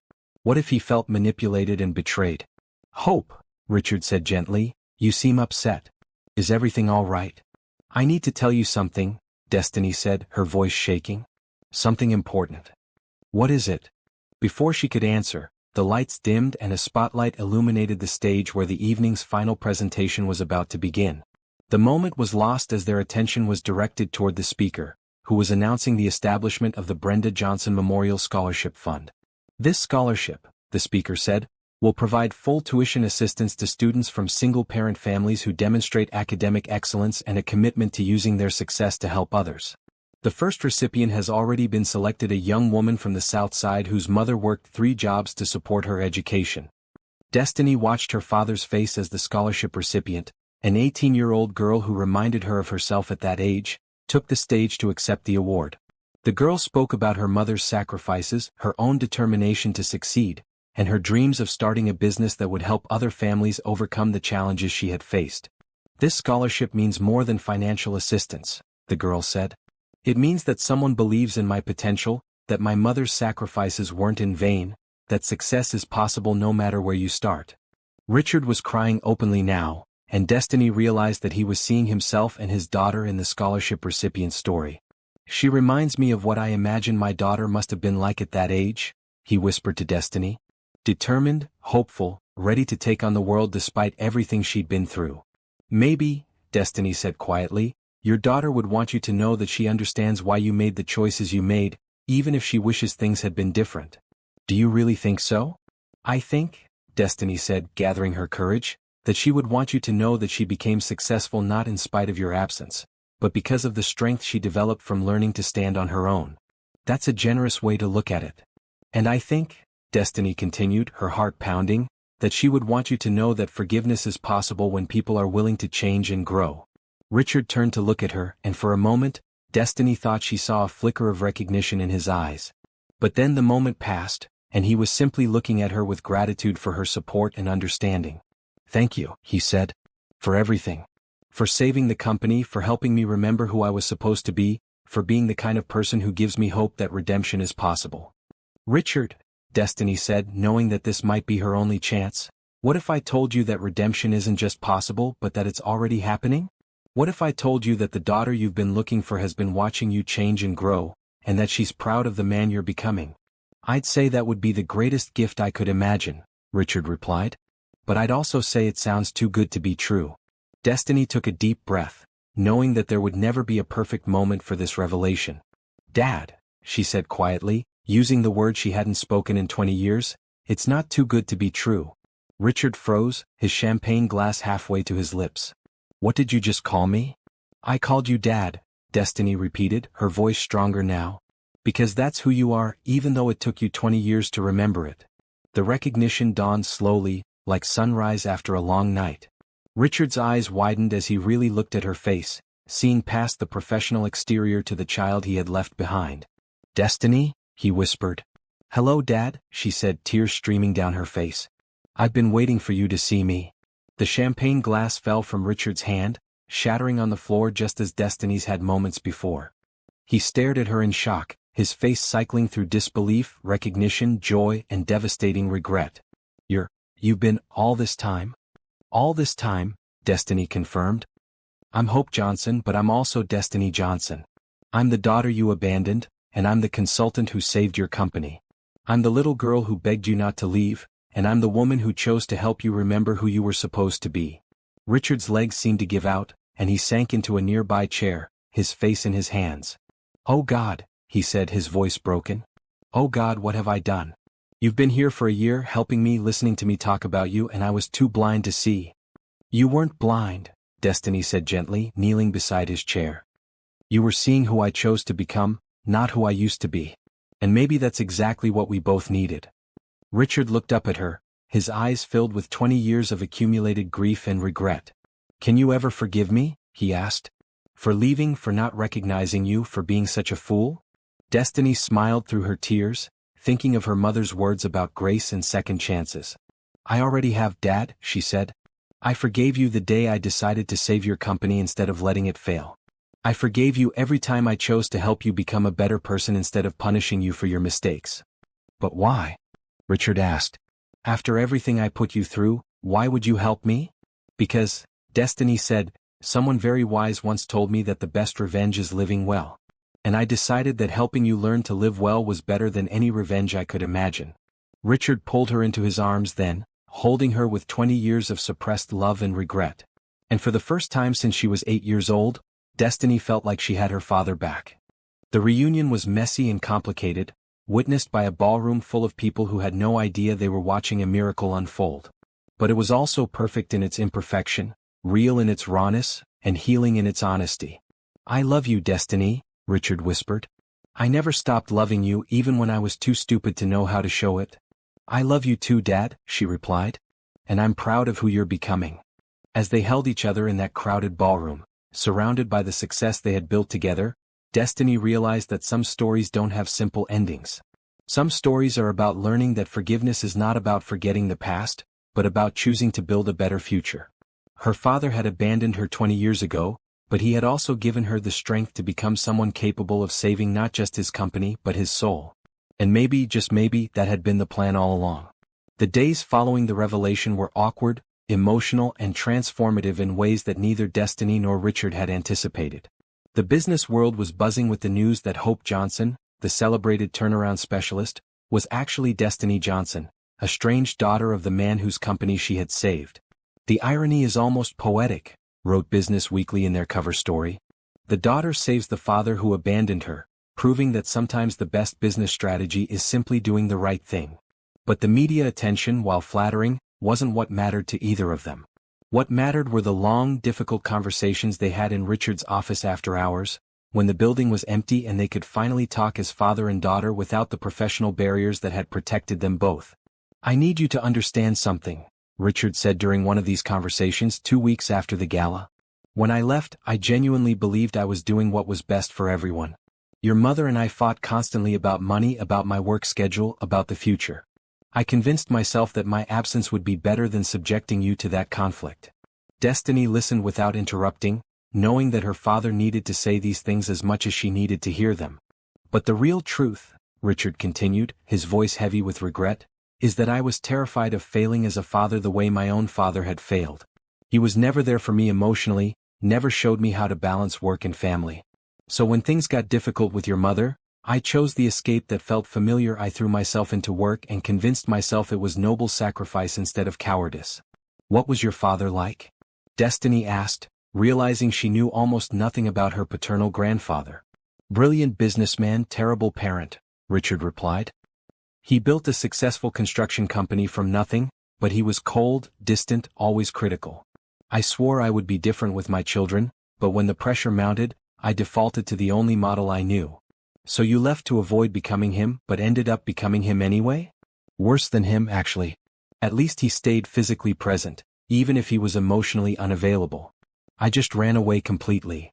Destiny felt a complicated mixture of empathy and frustration as she listened to her father's explanation. Part of her understood the psychological patterns that had driven his choices, but another part of her still felt the echo of that 8-year-old girl who had needed her daddy to choose her over his fears. "I appreciate you explaining this," she said carefully, "but I need you to understand something too. Your reasons for leaving might have made sense to you, but they didn't protect me or Mom from the consequences. We still had to figure out how to survive without you. We still faced all the challenges you were trying to avoid, just without your support." Richard nodded, tears in his eyes. "I know. I robbed you of a childhood and I robbed your mother of a partner. There's no justification for that, regardless of my motivations. The hardest part," Destiny continued, "wasn't the poverty or the struggle. It was wondering what was wrong with me that my own father didn't want to be around me. Do you have any idea what that does to a child's sense of self-worth?" "I'm beginning to understand," Richard said quietly. "And I'm horrified by the damage I caused. You and your mother deserved so much better." These conversations were painful but necessary, clearing the air of 20 years of accumulated hurt and misunderstanding. Slowly, gradually, they began to find their way toward a new relationship built on honesty rather than professional necessity. "I have a proposal," Richard said during one of their evening talks, about a month after the revelation. "Actually, it's more than a proposal, it's an offer that I need you to accept." "What kind of offer?" "I want to sign over 50% of Johnson Enterprises to you. Not as payment for your consulting work, but as acknowledgement that you saved this company and as my way of ensuring you have the financial security I should have provided 20 years ago." Destiny was stunned. "Dad, that's worth hundreds of millions of dollars. It's worth exactly what I owe you for 20 years of child support, college tuition, medical bills for your mother, and compensation for all the opportunities you might have had if I hadn't abandoned you," Richard replied firmly. "Plus interest." "I can't accept that," Destiny protested. It's too much. It's not nearly enough, Richard countered. But it's what I have to give. Besides, this company wouldn't exist without you. You saved it when everyone else, including me, had given up hope.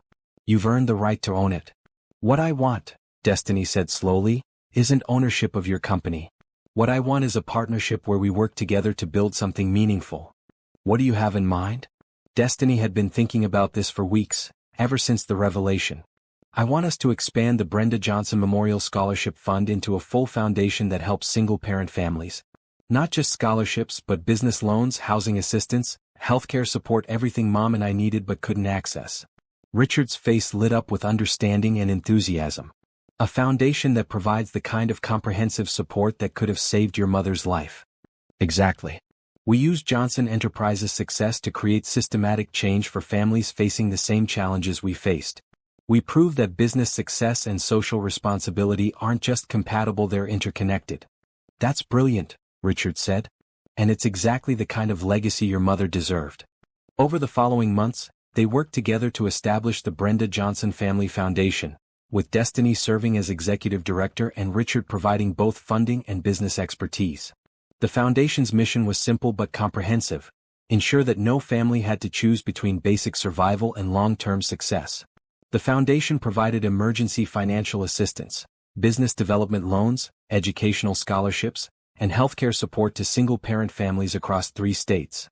Within its first year, it had helped over 500 families stabilize their situations and work toward sustainable independence. This is what I was meant to do with my success, Richard told Destiny as they toured one of the foundation's family resource centers. Not just accumulate wealth, but create opportunity for others. This is what we were meant to do together, Destiny corrected. Mom always said that everything happens for a reason.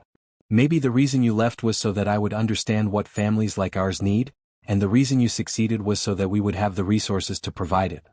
Their personal relationship continued to deepen as they worked together on the foundation.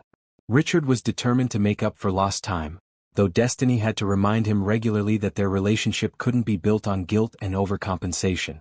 I don't need you to be the perfect father now to make up for being absent then, she told him during one of their weekly dinners. I need you to be present and authentic. That's all I ever wanted. What if authentic means admitting that I still sometimes get so focused on work that I forget about everything else? Richard asked. Then we figure out systems to help you remember, Destiny replied. Like mandatory weekly dinners that can only be canceled for genuine emergencies. Like involving me in the big decisions instead of trying to handle everything yourself. Like actually talking to me when you're stressed instead of withdrawing the way you used to do. Richard smiled at the practical nature of her suggestions. You inherited your mother's wisdom along with her strength. I also inherited some things from you, Destiny said. Like the ability to see opportunity in crisis, and the determination to build something meaningful from nothing. Those are good things to inherit. They are. The key is learning to use them for connection instead of escape. As their first year of renewed relationship progressed, both Destiny and Richard discovered that forgiveness was not a one-time decision but an ongoing process. There were still moments when old patterns surfaced, when Richard's workaholic tendencies clashed with Destiny's need for consistency, when past hurts intruded on present joy. But they had also learned to navigate these challenges together, with honesty and patience and the shared commitment to building something better than what they had lost. I can't undo the past, Richard said during one particularly emotional conversation. But I can make sure that the future honors your mother's memory and reflects the values she tried to teach both of us. The future we're building does honor her, Destiny replied.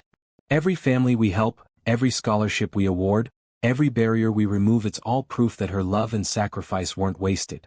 By the end of their first year of reconciliation, Johnson Enterprises had not only recovered but had become a model for corporate social responsibility. The Brenda Johnson Family Foundation was expanding into new states. And Destiny had found something she hadn't even realized she was looking for: not just forgiveness for her father, but pride in the man he was becoming.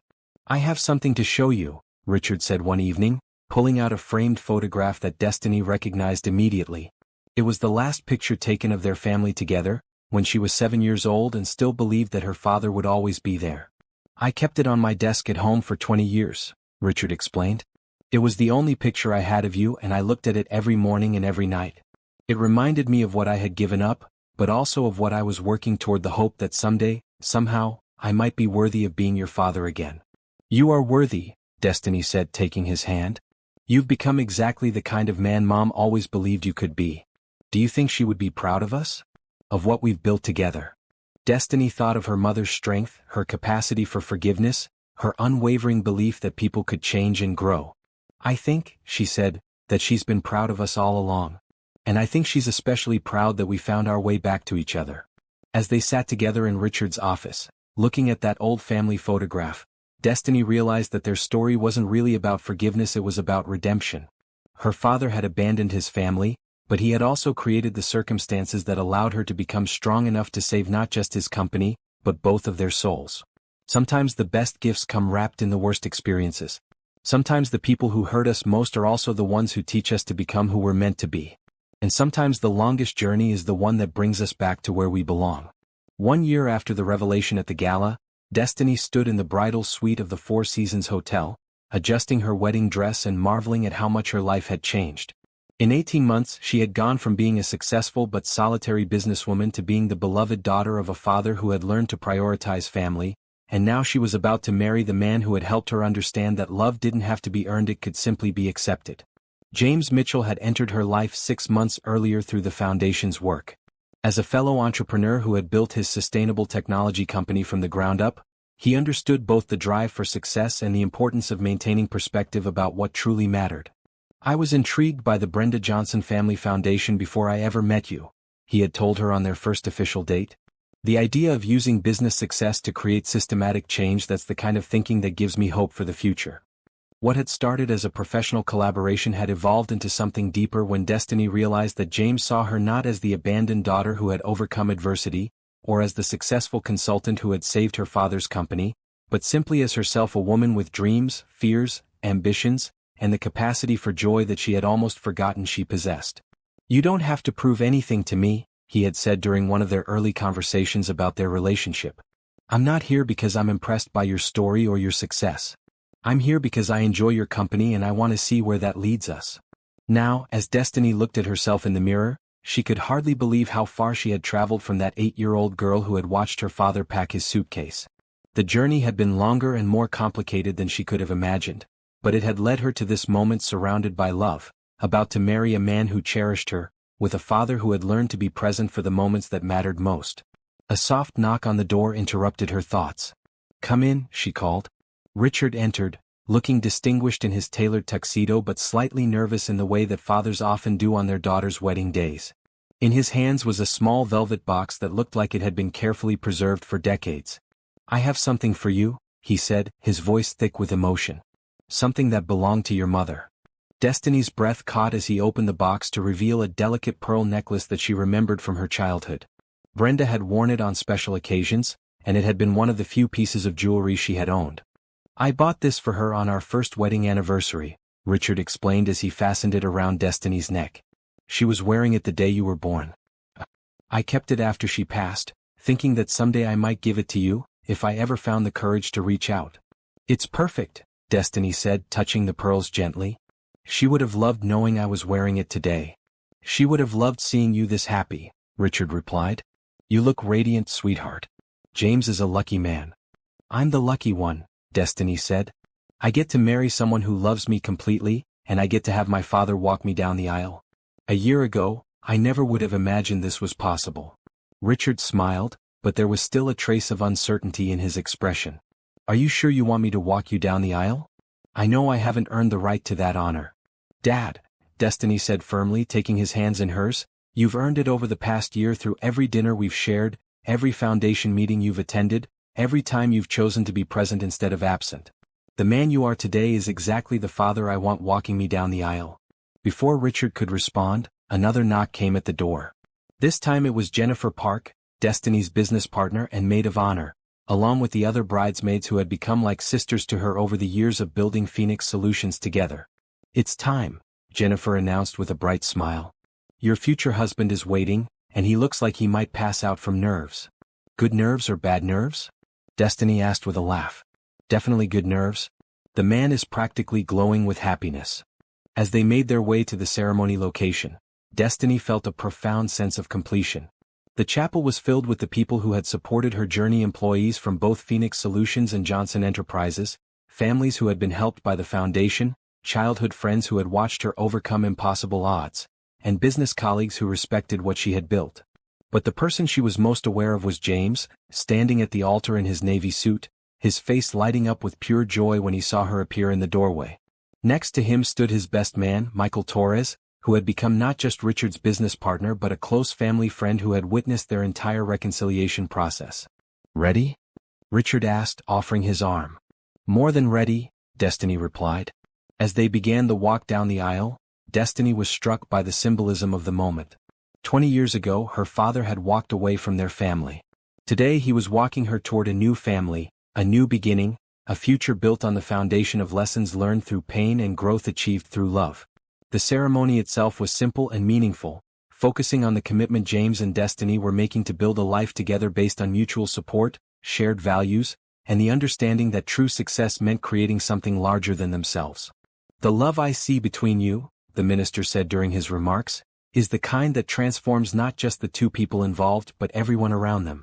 It's generous love, inclusive love, the kind that makes the world a little bit better just by existing." When it came time for the vows, Destiny looked directly into James's eyes and spoke from her heart. "James, you taught me that love doesn't have to be earned through achievement or performance. You showed me that I could be valued simply for who I am, not for what I've overcome or what I've accomplished. You've given me the gift of being seen completely and loved unconditionally, and I promise to offer you that same gift every day for the rest of our lives." James's vows were equally heartfelt. "Destiny, you've shown me that success means nothing if it's not shared with people who matter. You've taught me that strength comes not from avoiding difficulty, but from facing it with grace and using it to help others. I promise to support your dreams, to be present for your struggles, and to celebrate every victory we achieve together." When the minister pronounced them husband and wife, the kiss they shared was witnessed by a room full of people who understood that they weren't just celebrating a marriage, but the triumph of love over abandonment, hope over despair, forgiveness over bitterness. The reception was held in the hotel's grand ballroom, transformed for the evening into an elegant celebration of love and new beginnings. Destiny and James's first dance was to "At Last" by Etta James, a song that felt perfect for two people who had found each other after learning to be complete on their own. "How does it feel, Mrs. Mitchell?" James asked as they swayed together. "It feels like coming home," Destiny replied. "But not the home I lost when I was 8, something better. A home we're going to build together." The evening was filled with toasts, laughter, and the kind of joy that comes from celebrating not just with the people you love, but with people who have witnessed your journey and understand the significance of where you've arrived.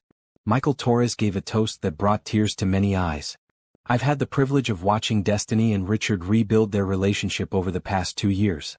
What I've learned from observing them is that family isn't just about blood, it's about choosing to show up for each other, choosing to forgive, choosing to grow together. Tonight we celebrate not just a wedding but a family that chose to heal." But the most meaningful moment came when Richard asked for the microphone to give his father of the bride speech. "2 years ago," he began, "I was a man who had achieved everything I thought I wanted and realized it meant nothing because I had lost the people who mattered most. I had spent 20 years building a business empire while destroying my family." He paused, looking directly at Destiny. "My daughter saved more than my company, she saved my soul. She taught me that success without love is hollow, that wealth without relationships is poverty, that it's never too late to become the person you were meant to be." His voice grew stronger as he continued. "Destiny, you could have let me fail. You could have turned away when I finally realized what I had lost. Instead, you chose forgiveness. You chose to help me become worthy of being called your father. Tonight, as I watch you begin your married life, I'm not just proud of the woman you've become, I'm grateful that you gave me the chance to become the man I should have been all along." He raised his glass. "To Destiny and James, may your marriage be built on the same foundation of grace, forgiveness, and unconditional love that allowed our family to heal. And may you never forget that the greatest success is measured not by what you accumulate, but by what you give to the people you love." The applause was thunderous, but Destiny barely heard it. She was too busy wiping away tears and marveling at how the man who had once chosen money over family had learned to speak so eloquently about the things that truly mattered. Later that evening, as the reception was winding down, Destiny and James took a moment to step outside onto the hotel's terrace.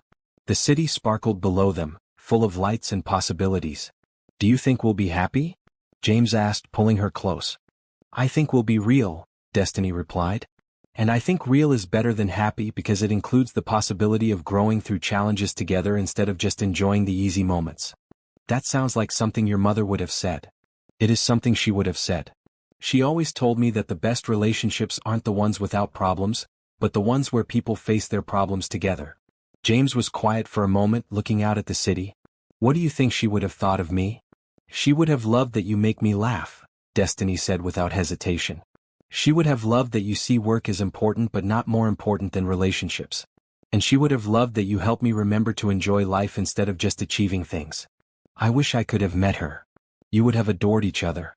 She had the same kind of quiet strength you have, the same ability to see the best in people even when they're not seeing it in themselves. As they stood together on the terrace, Destiny thought about the journey that had brought her to this moment. 20 years of abandonment, struggle, determination, and eventual success. 2 years of reconciliation, forgiveness, and rebuilding. And now, a lifetime of love and partnership stretching ahead. I have something to tell you, she said to James. What's that? I'm thinking about expanding the foundation internationally. There are single-parent families all over the world who need the kind of support we're providing here. James smiled. That sounds like exactly the kind of challenge you'd want to tackle. Count me in. Really? Even though it would mean more travel, more complications, less time for just the two of us. Destiny, James said, turning to face her fully, I didn't marry you despite your ambition and your passion for helping others. I married you because of those things. If expanding the foundation is what will make you feel fulfilled, then that's what we'll do together. As they made their way back inside to rejoin their guests, Destiny caught sight of her reflection in the glass doors. She saw a woman in a beautiful white dress, surrounded by love, about to embark on a new adventure with a partner who truly understood her. But more than that, she saw someone who had transformed pain into purpose, abandonment into strength, and bitterness into the capacity for joy. She saw someone who had learned that the best revenge really was living well, and that sometimes the greatest victories come not from defeating your enemies, but from helping them become better people. The little girl who had watched her father pack his suitcase was gone, replaced by a woman who understood that love could be lost and found again, that families could be broken and rebuilt, and that forgiveness was not about forgetting the past but about choosing to create a better future.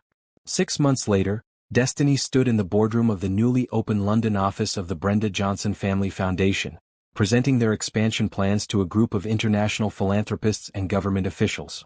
Richard was there as chairman of the foundation's board, James as head of technology integration, and representatives from 3 countries where they plan to launch pilot programs. The mission remains the same, Destiny explained to the assembled group. Provide comprehensive support to single-parent families so that financial crisis doesn't become generational poverty. What we're expanding is our reach and our understanding of how these challenges manifest in different cultural contexts. After the presentation, as they walked through Hyde Park in the late afternoon sunshine, Richard pulled Destiny aside for a private conversation. I want you to know, he said, that watching you present today reminded me of your mother. She had the same passion for helping people, the same ability to see solutions where others saw only problems. I think about her every day, Destiny replied. Especially when we're helping families like ours. I know she would be proud of what we've built together. She would be proud of who you've become, Richard corrected.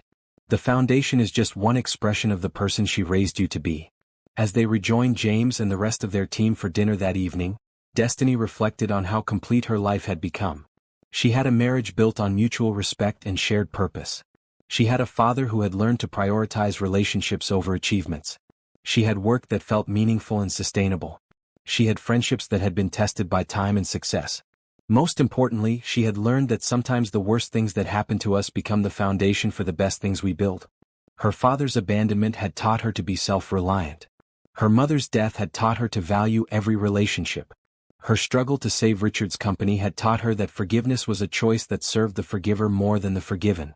22 years after watching her father walk away, Destiny Johnson Mitchell had built a life that honored her mother's memory, celebrated her father's redemption, and created a legacy of love and service that would outlast any business empire. She had learned that success wasn't about proving you didn't need anyone. Success was about becoming someone worth needing, and then choosing to use that strength to lift others up. Her father had chosen wealth over family, but in the end, family had saved them both. And that, Destiny thought as she looked around the table at the people she loved most, was the most valuable thing she could have inherited from the man who had given her everything by teaching her to build her own everything from nothing. The story that had begun with abandonment had become a story about redemption. The little girl who had been left behind had become the woman everyone looked up to. And the father who had walked away had learned to be the kind of man worthy of walking his daughter down the aisle. Sometimes the best endings are the ones that feel like new beginnings. And sometimes the greatest gift parents can give their children is the strength to become better people than they were. Dear amazing viewers, thank you for joining Destiny and Richard on their journey from abandonment to reconciliation. Their story reminds us that it's never too late to choose love over pride, forgiveness over bitterness, and connection over isolation. What resonated most with you in their story? Have you experienced the power of forgiveness in your own family relationships? Do you believe people can truly change even after decades of making the wrong choices?